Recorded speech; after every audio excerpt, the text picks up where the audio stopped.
கறவைக் கணங்கள் பலகரந்து செற்றார் திரளழியச் சென்று செருகச் செய்யும்.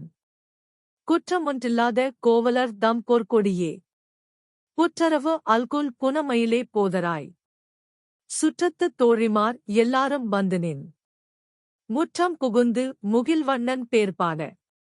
சிற்றாதே பேசாதே செல்வப் பெண்டாட்டி. டி. எற்றுக்கு உறங்கும் பொருளேலோர் எம்பாவாய். பொருள், கன்றுகளோடு கூடிய பசுக்களிடமிருந்து பால் கறப்பவனாகவும் தங்களைப் பகைத்தவர்களை எதிர்த்து நின்று போரிடும் தன்மையுடையவனும் மாசுமருவற்றவனாம கோபாலனைத் தழுவத் துடிக்கின்ற பொற்கொடியே.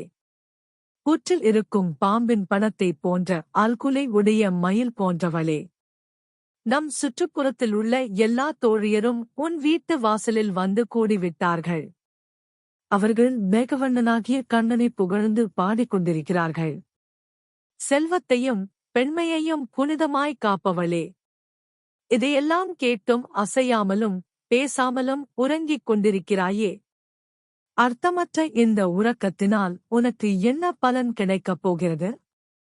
விளக்கம்: நேரம் ஓடிக்கொண்டே இருக்கிறது. தோழியோ எழுந்து வந்தபாடில்லை. நாமாக இருந்தால் என்ன செய்திருப்போம்? அவளை விட்டுவிட்டு நீராடச் சென்றிருப்போம். ஆனால் பக்தினருக்கு இது அழகல்ல.